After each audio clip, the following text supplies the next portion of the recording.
man doesn't become a doctor because he has a partiality for sick people. It's the disease that interests me, not the patient. You have odd ideas, Gerda. But you do like curing people. I don't cure people. I hand out hope, faith, and probably a laxative. Good Lord, I'm tired.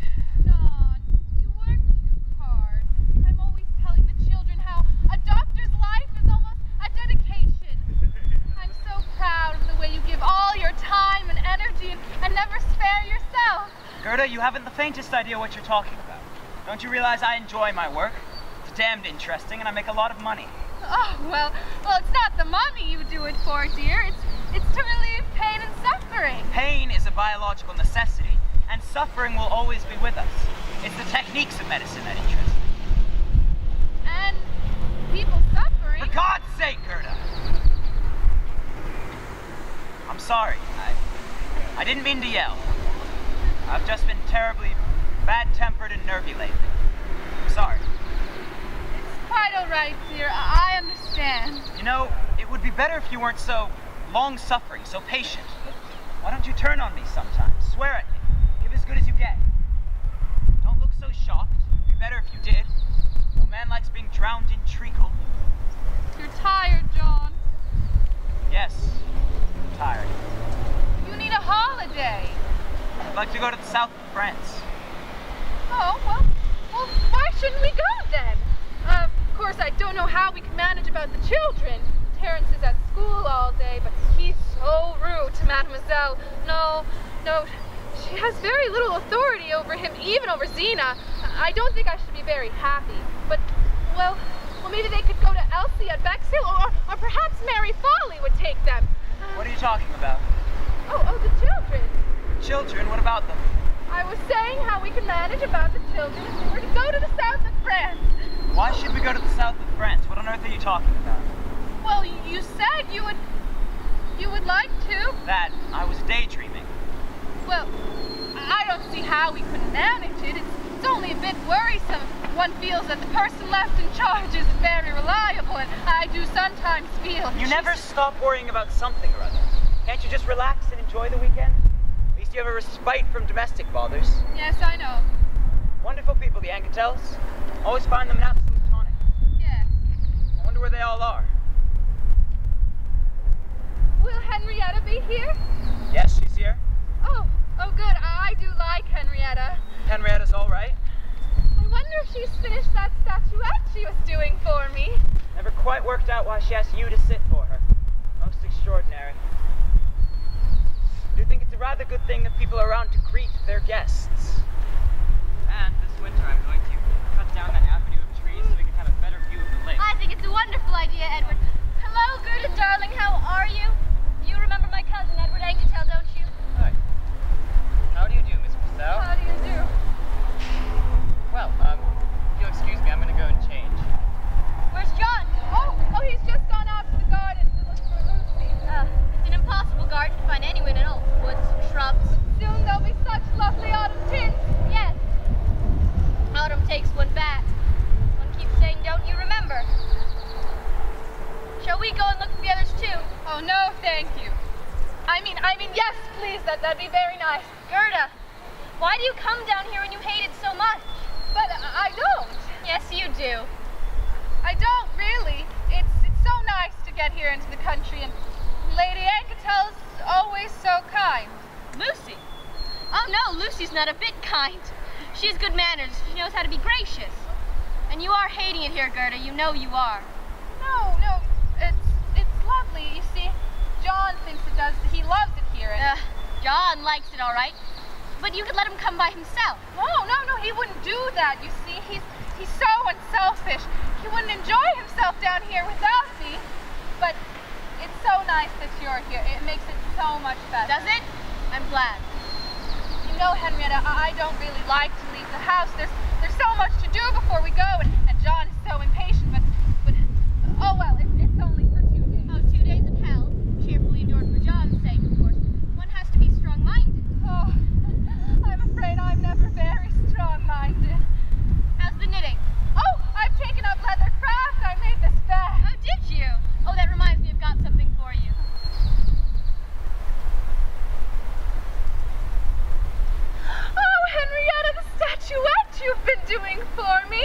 It's lovely. I'm glad you like it. I do. I really do.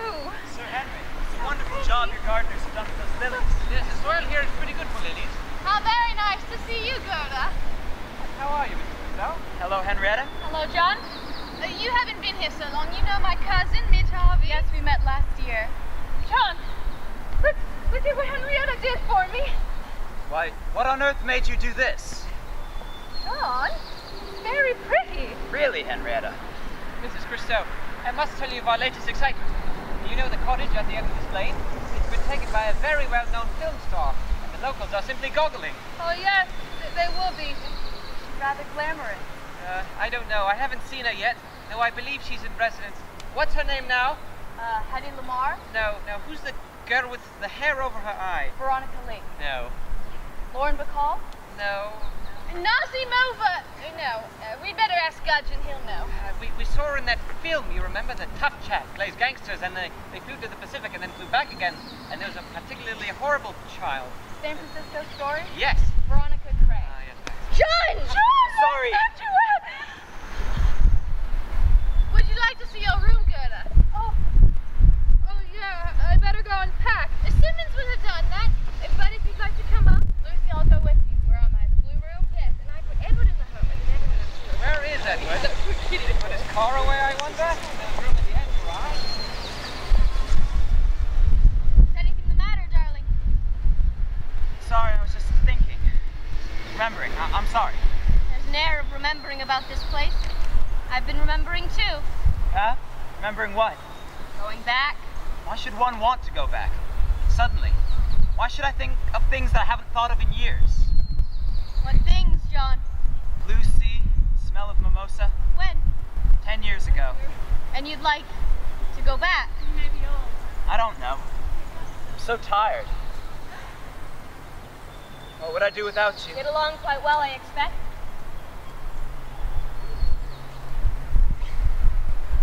Why should I think of things? Things that are over and done with. Well, perhaps because they're not really over and done with. Not after 10 years. Now, even when I'm walking around the wards, it pops into my head. And it's as vivid as a picture. And now, to top it all off, she's here. Just a few yards down the lane. Veronica Cray, you mean? Yes. We were engaged once, 10 years ago. I see. Crazy young fool. I was mad about her. She just started working in pictures then, and I had a wonderful opportunity to work under Radley. You know, D.H. Radley, the leading authority on cortex degeneration. What happened? What I might have guessed would happen. She got her chance to go to Hollywood. Well, naturally she took it, but she assumed, without making any bones about it, I would give up everything and go with her. I tried to explain it to her, what a wonderful opportunity this was. How Radley's work might revolutionize the treatment of Briggs disease. Of course, that was a waste of time. She'd never even heard of Briggs disease. Well, very few people have. I hadn't until you told me about it and I read it up. She said, who cares about a lot of little obscure diseases? California would be a wonderful climate. It would be good for me to see the world. She'd hate to go without me. Miss Cray was a complete egoist. Never thought of anyone but herself. You're rather by way of being an egoist too, John. Saw her point of view.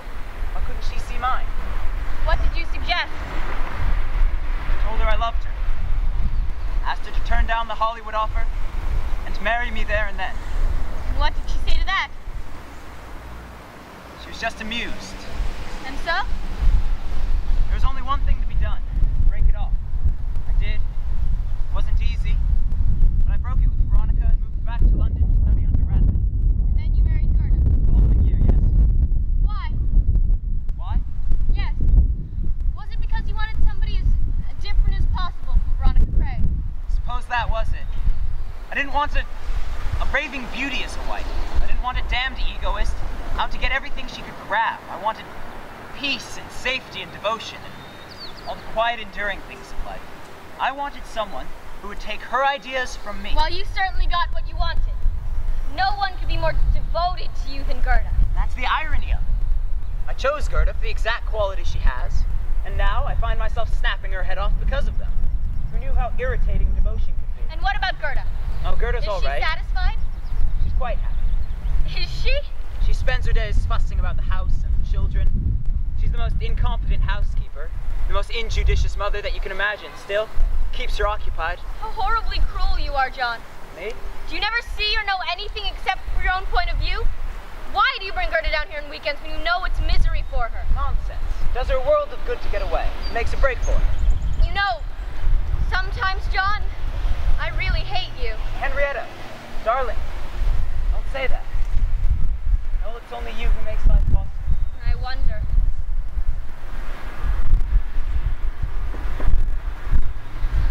Who's Edward Agatha? Second cousin of mine, and of Henry's. Do I know him? You've met him twice. I don't recall. Is he in love with you, Henrietta? Yes. Careful. You're mine, you know. And look here, what is this absurd notion of making that statuette of Gerda? Hardly up to your standards, is it? Well, it's technically quite good craftsmanship. Straightforward portrait statuette. It pleased Gerda. Oh, Gerda. It was made to please her. Gerda wouldn't know the difference between a work of art and a colored photograph. What about your piece for the International Group? Have you finished that? Yes. Let's have a look.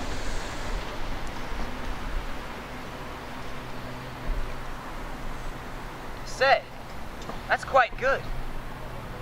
Wait, what on earth? So that's why you wanted Gerda to sit for you. How dare you? I wondered if you'd see it. See it? Of course I see it. Well, the face isn't Gerda's. No, it's not the face. It's the neck. It's the shoulders, the whole attitude. Yes, that's what I wanted. How could you do a thing like that? It's indefensible. You don't understand, John. You don't know what it is to want something, to look at it day after day. Utterly unscrupulous. Yes, I suppose you'd call it that. It's a terrifying thing you've made there. What's she looking at? What's there in front of her? I don't know, John. I think it might be you. You, remember Edward, John? Yes, of course.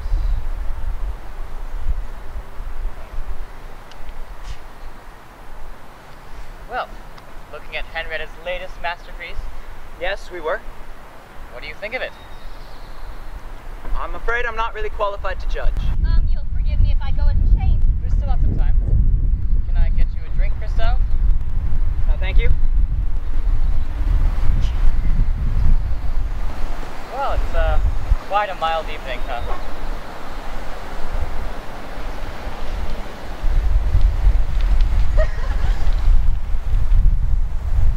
You were very rude, John. I've no time for that sort of person. Edward's a dear. Possibly. I don't like him. I think he's quite ineffectual. You know, sometimes, John, I'm afraid for you.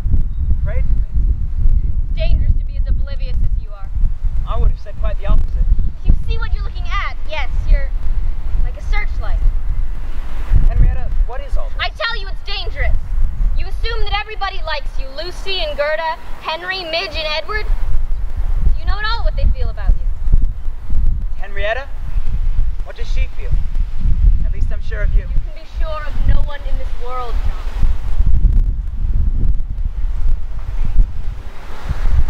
Oh, John, you're still here.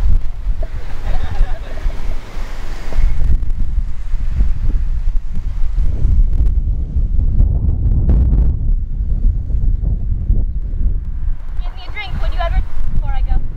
Sherry, Please. you should come to Ainswick. It's been a long time. Yes. One gets tangled up in things. Is that the real reason? No, not quite. You can tell me, Henrietta. You are a dear, Edward. I'm very fond of you. Why don't you come to Ainswick? Well, because one can't go back. You used to be happy there, in the old days. Yes. Happy in the loveliest way of all, when one doesn't know one is happy. To Ainswick. Ainswick. Is it the same, Edward? Or has it changed? Things do change. I haven't changed. No, darling Edward. You're always the same. Same old stick in the mud. Don't say that. It's true. I've never been good at doing things. Oh, sometimes I think perhaps you're wise not to do things. That's an odd thing for you to say, Henrietta. You who've been so successful. Sculpture's the thing you set out to do and succeed in. It's something that gets at you. Something that haunts you until, well, in the end you just have to make terms with it. And then, for a while, you get some peace. Do you want to be peaceful, Henrietta? Sometimes I think I want to be peaceful more than anything in the world. You would be peaceful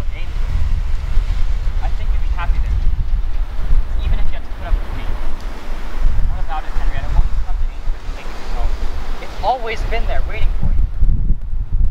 Edward, I wish I wasn't so very fond of you. It makes it so much harder to go on saying no. It is no, then. I'm sorry. You said no before, but this time...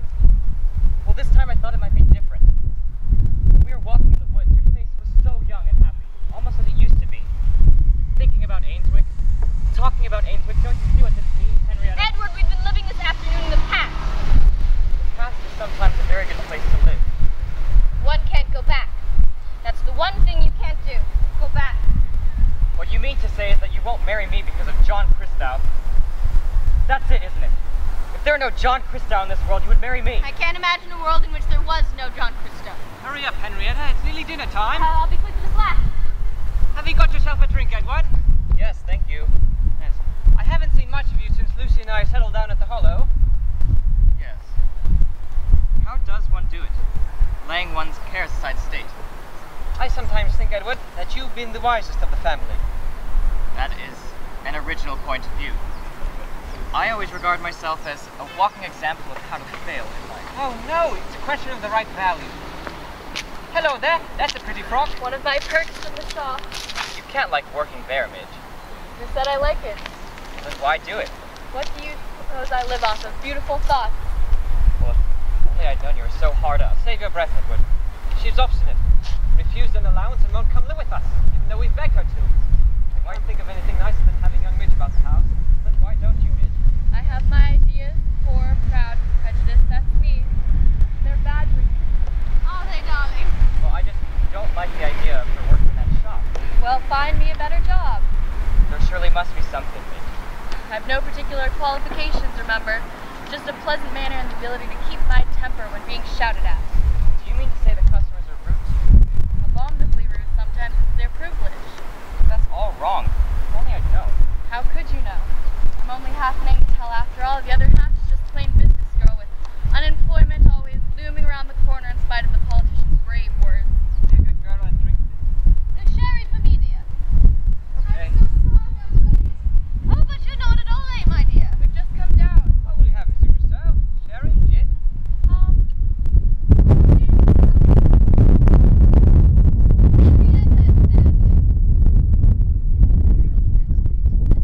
What will you have, Christou? Sherry? Gin? Sherry, please. There's a very good dry martini here, but if you prefer sherry. I remember your dry martinis. I'd still like some sherry, please. This is very nice. Careful, it'll go straight to your head. Do you mean to say that you get them all free? Henry! Henry, you know that... You must forgive me for bursting in upon you this way. I'm your neighbor, Lady Tell from that ridiculous cottage dovecots. And the most awful thing has happened. Not a single match in the house, and my lighter won't work. So what could I do? I just came to beg help from my only neighbor within miles. Why, yes, of course. How very awkward for you. Surely, John, why, it's John Christou. Now, isn't this amazing? I haven't seen you for years and years and years, and suddenly to find you here, this is just the most wonderful surprise. John's an old friend of mine. Why, John's the first man I ever loved.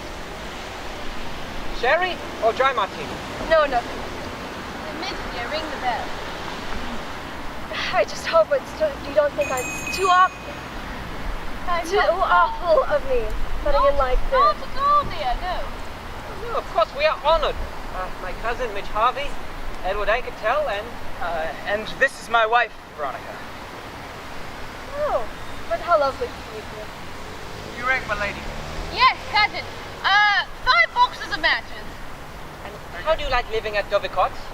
Oh, I adore it. I think it's so nice to be right in the heart of the country, these lovely English woods, and yet to be quite near London. You've no idea what a thrill you've caused in the neighborhood, but of course you must be used to that sort of thing. Well, I've signed a few autograph books, but what I like about it is that one isn't in the country and there's no one to stare or gape. I just appreciate the peacefulness of it all.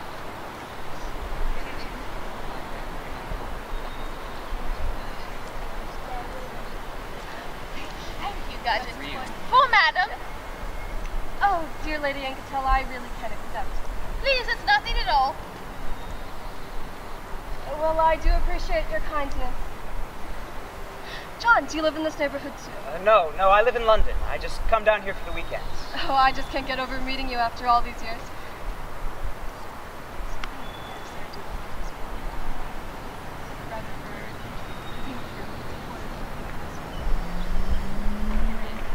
Now I must get back, carrying my spoils with me. John, will you see me down the lane? Yes, of course. Thank you all. 1,000 times. You've all been very kind. Not at all. And now you must tell me what you've been doing in the years and years since I've seen you. Dinner is served, my lady. Oh dear, I can't take you away just as dinner's being served. No, won't you stay and dine with us? Oh, no, I can keep you. John, can you see me after dinner? I'm just dying to hear all your news. Thank you all so much.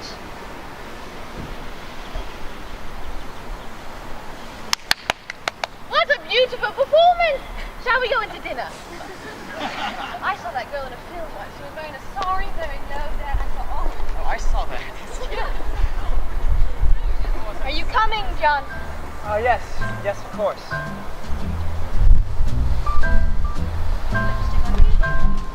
The leaves of brown came tumbling down. Remember